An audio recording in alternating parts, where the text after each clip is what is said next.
दोस्तों नमस्कार। दोस्तों मैं विमल शाही आप सभी लोगों का अपने चैनल में स्वागत करता हूं और उम्मीद करता हूं कि आप लोग सब लोग स्वस्थ होंगे एवं मस्त होंगे। सभी राष्ट्रवादियों और सनातनियों से ये निवेदन रहेगा कि आप लोग मेरे चैनल को सब्सक्राइब कर लीजिए और वीडियो को लाइक एवं शेयर भी कीजिए। दोस्तों हम लोग बात करने जा रहे हैं राहुल गांधी के बारे में, भारतीय यूथ कांग्रेस के बारे में। दोस्तों राहुल गांधी हो या सोनिया गांधी हो या फिर कांग्रेस के जितने भी बड़े बड़े नेता हैं या फिर कल जो यूथ कांग्रेस के सदस्यों ने जो किया है, उन सबको देखकर मुझे लगता है कि अब जो है इस देश में बहुत संकट की स्थिति आ चुकी है। राहुल गांधी के बारे में मैं जितना सोचता था कि राहुल गांधी इस लेवल तक के खतरनाक हैं इस देश के लिए, मुझे लगता है कि 2 दिन से ऐसा लग रहा है कि राहुल गांधी को मैं जितना खतरनाक समझता था उससे कहीं ज्यादा खतरनाक वो अब देश के लिए साबित होते जा रहे हैं।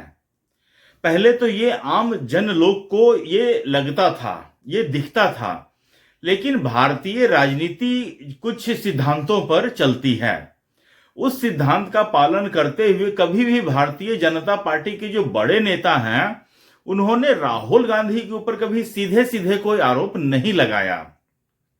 लेकिन अभी पिछले कुछ दिन से घटनाक्रम को मैं देख रहा हूं तो ऐसा लग रहा है कि अब भारतीय जनता पार्टी के जो टॉप लीडर्स हैं वो भी अब राहुल गांधी के खिलाफ खुलकर बोल रहे हैं। सबसे पहला एग्जाम्पल मैं आपको देता हूं किरण रिजिजू जी का। ये मोदी सरकार में संसदीय कार्य मंत्री हैं, मोदी के बहुत क्लोज भी हैं। इन्होंने राहुल गांधी के बारे में कहा कि देश की सुरक्षा के लिए सबसे खतरनाक व्यक्ति हैं राहुल गांधी। सोचिए इतना बड़ा बात है, कोई संसदीय कार्य मंत्री राहुल गांधी के लिए बोल रहे हैं, जो कि राहुल गांधी स्वयं लीडर ऑफ अपोजिशन हैं, उनके लिए ऐसा शब्द का यूज एक केंद्रीय मंत्री कर रहे हैं।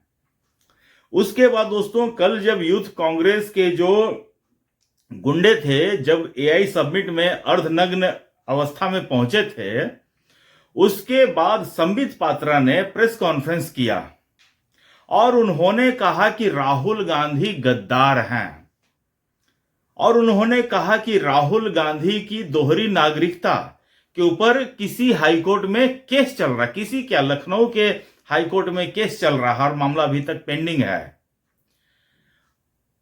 गृह मंत्री से, प्रधानमंत्री कार्यालय से कोर्ट जो है जवाब मांगती कि इस पर आपका क्या कहना है। इधर से गृह मंत्री हो या जो भी इसके लिए रिस्पॉन्सिबल है अपना जवाब ही नहीं देती है। उसके बाद सबसे बड़ा हमला सुधांशु त्रिवेदी ने किया है। सुधांशु त्रिवेदी ने भी राहुल गांधी को गद्दार है तरह तरह के शब्दों के साथ है उनको महिमा मंडित करने का काम किया है। जितने भी बड़े बड़े पत्रकार हैं सब ने कहा है, हर्षवर्धन त्रिपाठी जी हैं, बहुत बड़े पत्रकार हैं, बहुत सम्मान भी मैं करता हूं उनका।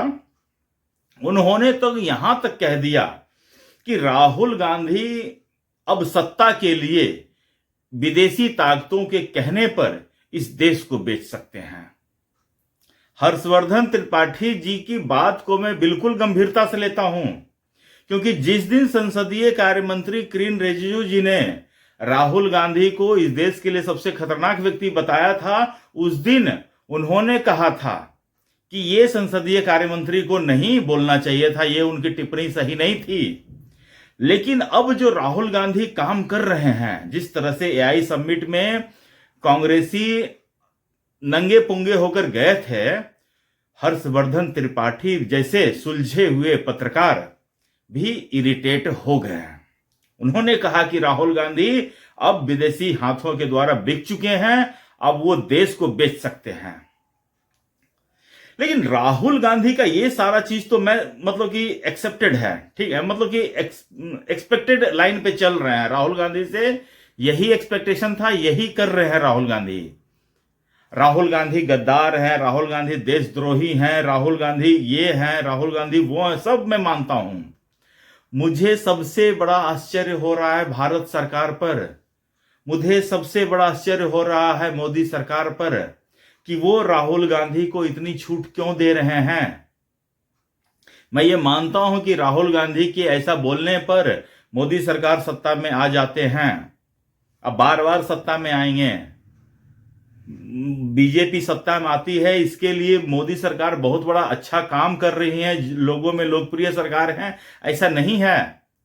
राहुल गांधी के इसी बदजुबानी और नॉनसेंस के कारण लोग बीजेपी को वोट देते हैं।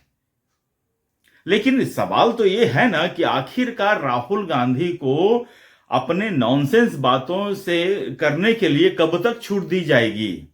वो न तो किसी संसद के नियम को मानते हैं, न तो वो संविधान को मानते हैं, न तो वो किसी अपने से किसी को ऊपर मानते हैं, ना तो वो न्यायपालिका को मानते हैं, ना तो वो राष्ट्रपति को मानते हैं, ना तो वो किसी प्रधानमंत्री को, जो आदमी तू ता करके बात करता हो, उस आदमी से आप क्या अपेक्षा कर सकते हैं। राहुल गांधी एक संविधान की किताब लेकर घूमते हैं ना, लाल रंग की, कितने बार आ चुका है वीडियोस में कि वो किताब खाली पन्ने वाली किताब होती है। अरे कांग्रेसियों बेशर्मों, कम से कम उनको सही संविधान वाला किताब तो पकड़ा दो। इतने जगह वीडियो चलते रहते हैं, तुम्हारा जो ये गद्दार जो है बार बार कैमरे की नजर में आ जाता है कि वो खाली किताब लेकर घूम रहा होता है। कम से कम उसको ये तो बता दो कि ये किताब पब्लिश नहीं हुई है और इस किताब की बिना पब्लिश्ड कॉपी लेकर घूमना अपराध है। आज भी किसी कोर्ट कचहरी में वो घूम रहे हैं, हर एक स्टेट में उनके खिलाफ मानहानि का केस चल रहा है। कहीं अमित शाह के खिलाफ, कहीं आरएसएस के खिलाफ, जो मर्जी सो बोलता है, देश की अदालतों में जाकर माफी मांगता है, अब बाहर आकर चौड़ा बन के घूमता है। दोस्तों, मुझे चाहिए सरकार से कुछ एक्शन। मुझे लगता है कि सरकार को कुछ ना कुछ इस राहुल गांधी का उपाय करना पड़ेगा, और नहीं तो सबको उतनी ही छूट मिलनी चाहिए जितना राहुल गांधी को छूट मिलता है, या नहीं तो फिर कहीं स्पेसिफिकली लिखा जाएगा कि राहुल गांधी हर चीज से ऊपर है, उसके ऊपर कोई एक्शन नहीं लिया जाएगा। पूरी दुनिया को पता है कि राहुल गांधी के पास दोहरी नागरिकता है। पता नहीं भारत सरकार इतना डिले क्यों कर रही है इस चीज को साबित करने में। मोदी सरकार का मैं मतलब कि इस चीज के लिए बहुत खफा हूं कि मोदी सरकार बिल्कुल हाथी की गति से चल रहा है। एक भी केस मोदी सरकार के काल में अपने अंजाम तक नहीं पहुंच पाया है। कभी कभी तो लगता है मोदी सरकार भी राहुल गांधी की तरह ही है, सिर्फ हंगामा खड़ा करना मेरा मकसद है। सूरत बदलने की कोशिश में तो बिल्कुल ही नहीं है। सोचिए, इतना बड़ा 2G स्कैम था, उसमें जो CWG स्कैम था, कॉमनवेल्थ घोटाला स्कैम था, उसमें सुरेश कलमाड़ी बाइज्जत बरी होता है। Can you believe this? तो फिर ये सरकार कर क्या रही है? तो इस तरह से बहुत ऐसे एग्जाम्पल हैं। नेशनल हेराल्ड 2013 से केस चल रहा है, 2013 से 2025 आ चुका है। 12 साल में इस केस में 0 प्रोग्रेस होता है। रॉबर्ट वाड्रा का केस 2014 से ही उसके खिलाफ कहा जाता है, लेकिन 0 प्रोग्रेस। अरविंद केजरीवाल के खिलाफ इतना होता है, 0 प्रोग्रेस। तो फिर कर क्या रही है सरकार? किस बात की है सरकार? आरजेडी के मामले में देख लीजिए, लालू यादव को सजा याफ्ता है, वो आदमी बाहर घूम रहा है। तेजस्वी यादव बाहर घूम रहा है। किस बात की सरकार हो भाई तुम, जो मतलब कि अच्छे गलत की पहचान नहीं कर पाते हो? किस बात की सरकार हो? न्यायपालिका से मैं पूछता हूं। तो फिर जब इन लोगों को आपने इतनी प्रिविलेज दे रखी है, तो इस देश में फिर जेल को बंद ही कर दो ना। सबको मानवाधिकार के नाम पर दे दो फ्री हैंड, जाओ भैया खुले में घूमो। ये बिल्कुल सही नहीं हो रहा है। राहुल गांधी आज के समय में एक आदमखोर कुत्ता बन चुके हैं, डॉग बन चुके हैं। जो किसी को भी काट सकता है। और जब जब कुत्ता जो है पागल हो जाता है, आदमखोर बन जाता है, तो ऐसे कुत्ते का इलाज होना ही चाहिए। अब मैं सभी लोगों से पूछ रहा हूं, बताइए राहुल गांधी इस देश में कंस्ट्रक्टिव पॉलिटिक्स करते हैं क्या? जरा आप सोचिए। उन्होंने एक लाइन भी आज तक इस देश के मतलब कि विकास के लिए या इस देश में कुछ कंस्ट्रक्टिव बात की हो तो आप मुझे बताइए।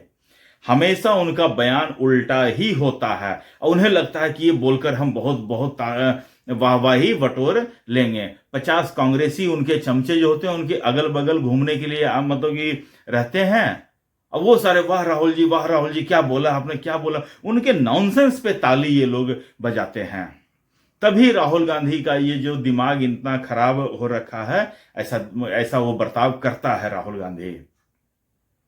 दोस्तों, मुझे भारत सरकार से एक्शन की उम्मीद है। मुझे लगता है कि जब आपके मंत्रीगण, आपके स्पोक्सपर्सन आकर इस तरह की बात बोलते हैं कि राहुल गांधी का ये एक्ट जो है देशद्रोही की कैटेगरी में आता है, तो फिर उसके खिलाफ मुकदमा क्यों नहीं होता है?